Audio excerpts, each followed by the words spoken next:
Siap belajar teks eksposisi kan? Yuk simak materi berikut, check it out.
Hai, belajar yuk. Oke, apa itu teks eksposisi? Teks eksposisi adalah paragraf atau karangan yang terkandung sejumlah informasi dan pengetahuan yang disajikan secara singkat, padat, dan akurat. Nah, pendapat lain juga menyampaikan bahwa eksposisi adalah jenis atau ragam teks yang memiliki fungsi menyampaikan gagasan-gagasan berupa pemikiran tentang suatu topik. Nah, pada paragraf eksposisi ini, informasi yang disampaikan itu harus bersifat fakta ya, dan dapat kita baca di surat kabar, majalah, ataupun koran. Nah, teks eksposisi itu dikatakan teks non-fiksi, artinya informasinya semuanya bersifat fakta dan non-hayalan. Nah, teks eksposisi ditulis ada tujuannya loh. Tujuannya adalah untuk menjelaskan informasi tertentu supaya dapat menambah ilmu pengetahuan pembaca. Sehingga dengan membaca teks eksposisi, maka pembaca akan mendapatkan pengetahuan secara rinci dari suatu hal atau kejadian. Nah, dari itu kita disarankan untuk banyak-banyak membaca. Kita bisa memperoleh teks eksposisi baik di media cetak maupun media elektronik. Semakin sering kita membaca, maka informasi dan pengetahuan kita akan semakin bertambah. So, rajin-rajin membaca ya. Jenis-jenis teks eksposisi. Yang pertama, eksposisi berita, yaitu berisi pemberitaan mengenai suatu kejadian. Biasanya dalam teks ini dia mengandung 5W plus 1H, dan jenis ini bisa kita dapat di surat kabar seperti koran dan majalah. Yang kedua, eksposisi ilustrasi, berisi gambaran sederhana bentuk konkret sebuah ide.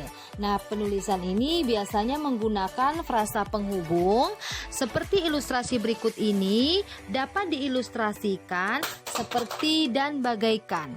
Selanjutnya, eksposisi proses. Nah, eksposisi ini berisi petunjuk pembuatan atau langkah-langkah dalam penggunaan sesuatu. Contoh, cara merawat wajah dengan menggunakan lidah buaya. Yang keempat, eksposisi perbandingan, berisi ide penulis yang mencoba menerangkan satu ide dalam sebuah kalimat utama dengan cara membandingkannya dengan yang lainnya. Yang kelima, eksposisi pertentangan. Nah, eksposisi ini berisi pertentangan antara sesuatu dengan yang lainnya. Jenis ini biasanya menggunakan frasa penghubung akan tetapi, meskipun begitu dan sebaliknya. Nah, yang keenam, eksposisi definisi. Nah, eksposisi ini berisi batasan pengertian sesuatu dengan memfokuskan karakteristik sesuatu itu. Misal, menjelaskan tentang hewan mamalia. Biasanya teks eksposisi ini banyak menggunakan kata penghubung merupakan, adalah, yaitu. Misal, hewan mamalia adalah bla bla, jadi didefinisikan. Yang ketujuh, eksposisi analisis, yaitu berisi proses memisah-misahkan sesuatu masalah dari suatu gagasan utama menjadi beberapa subbagian, kemudian dikembangkan secara berurutan. Nah, di sini dia menjelaskan analisis tentang sesuatu ya. Misalnya, kalau kalian pernah belajar tentang teks laporan hasil observasi, nah di situ dianalisis jenis-jenis dan karakteristik dari sesuatu hal. Yang terakhir adalah eksposisi. Selanjutnya, struktur teks eksposisi. Apa itu dimaksud dengan struktur? Struktur adalah urutan kita dalam menulis teks eksposisi. Nah, yang pertama, kita harus menulis tesis. Pada paragraf ini berisikan pendapat, gagasan, dan keyakinan penulis. Contohnya di teks eksposisi manfaat lidah buaya. Sejak zaman dahulu, nenek moyang kita telah mengenal manfaat tanaman lidah buaya. Manfaat tanaman ini tidak hanya berguna untuk menyuburkan rambut, akan tetapi juga bermanfaat untuk kesehatan tubuh manusia. Nah, di manakah letak pendapatnya? Pendapat di sini adalah nenek moyang kita telah memanfaatkan lidah buaya ini sebagai tanaman penyubur rambut dan untuk kesehatan tubuh manusia. Nah, jadi di sini ada gagasan dan pendapat yang meyakinkan kita. Selanjutnya, struktur yang kedua adalah argumentasi. Apa itu argumentasi? Argumentasi adalah uraian bersifat objektif.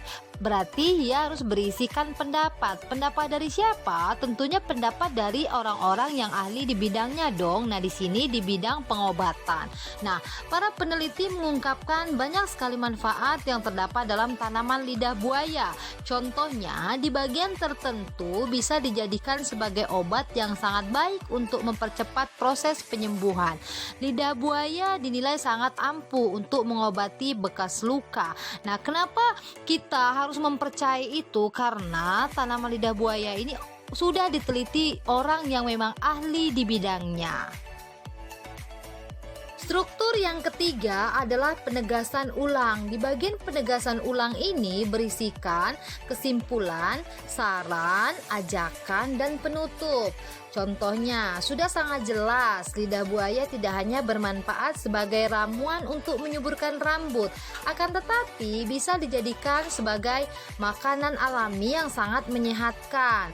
Ternyata alam sangat lengkap ya menyediakan untuk kita. Nah, di sini ditegaskan bahwa banyak sekali manfaat yang terdapat dalam tanaman lidah buaya. So, yuk kita manfaatin dengan baik. Kaidah teks eksposisi yang pertama menggunakan nomina dan pronomina. Apa itu nomina? Nomina merupakan kata benda dasar dan kata benda turunan. Contoh kata benda dasar, meja, kursi, dan rumah. Kenapa dikatakan dasar? Karena dia tidak mengalami afiksasi, tidak ada pengimbuhan di situ ya. Jadi dia hanya kata dasar saja.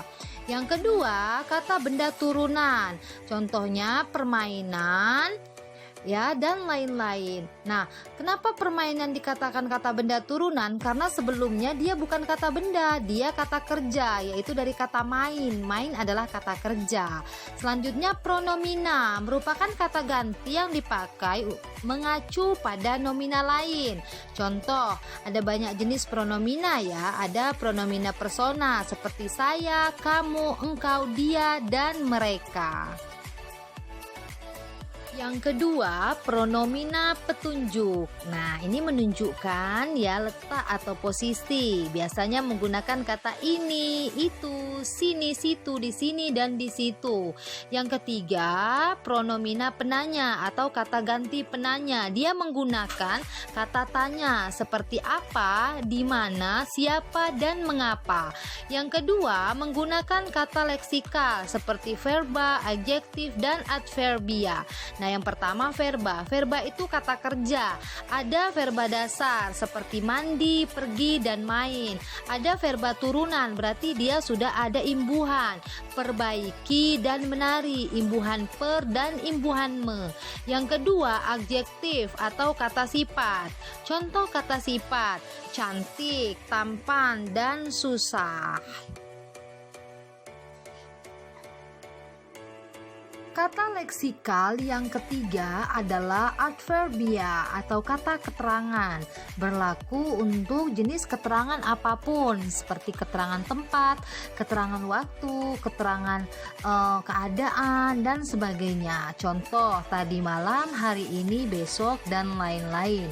Yang ketiga, kaidah teks eksposisi menggunakan konjungsi atau kata penghubung seperti lalu, sehingga, sambil, ketika, dan sebagainya. Yang keempat, menyajikan argumentasi urut. Ya, contoh lemah kuat, mudah rumit, ataupun sebaliknya. Yang kelima, menyatakan sikap penulis, setuju ataupun tidak setuju. Nah, kalau tadi di contoh manfaat tanaman lidah buaya, di situ menyatakan bahwa sikap penulis setuju dengan argumen yang disampaikan di dalam teks. Artinya, dia setuju untuk memanfaatkan lidah buaya sebagai tanaman obat dan lain-lain. Kriteria penulisan teks eksposisi. Yang pertama, kesesuaian topik. Nah, apa yang kita tulis di gagasan pokok atau di kalimat utama, nah pada saat kita menulis kalimat-kalimat penjelas, itu kalimat penjelasnya harus merujuk ke gagasan pokok. Contoh, kita menulis tentang manfaat tanaman lidah buaya. Jadi gagasan-gagasan penjelas yang dibawa itu harus membahas tentang tanaman lidah buaya. Tidak boleh kita memasukkan gagasan-gagasan yang lain. Yang kedua, struktur teks. Jadi teks eksposisi yang baik, dia harus lengkap strukturnya. Contoh ya, dia harus ada pernyataan umum, harus ada argumen-argumen, dan harus ada penegasan ulang. Supaya apa? Supaya informasi yang disampaikan itu jelas dan lengkap. Yang ketiga, diksi. Nah, diksi ini adalah pilihan kata yang tepat agar penyampaian maksudnya relevan. Jadi kalau kita membahas tentang obat-obatan, berarti alangkah lebih baik diksi atau pilihan kata kita harus merujuk ke yang ada unsur obat-obatannya ya. Jadi harus ada bahasa medisnya di situ ya. Yang keempat, keefektifan kalimat. Nah, kalimat yang baik, teks yang baik harus ditulis dengan menggunakan kalimat efektif, harus baku, komunikatif, nalar, logis, hemat, cermat, dan tepat ya. Jika salah satunya dilanggar, maka kalimat kamu berarti tidak baik atau tidak efektif. Yang kelima, mekanik, meliputi kaidah penulisan ejaan, gaya bahasa, dan penataan paragraf. Artinya, dalam kamu menulis teks eksposisi itu harus menggunakan ejaan bahasa Indonesia yang betul, menggunakan tanda baca yang tepat. Supaya apa? Supaya teks yang kamu buat itu sesuai dengan kaidah bahasa Indonesia yang baik dan benar. Nah, kenapa kriteria penulisan teks eksposisi ini perlu kita pelajari? Karena teks eksposisi itu adalah ranah bahasa, bukan ranah sastra. Jadi apapun yang ditulis di dalam teks tersebut, dia harus mengacu pada EYD dan EBI supaya menghasilkan teks yang baik. Nah, itu ya pembahasan tentang materi dari teks eksposisi.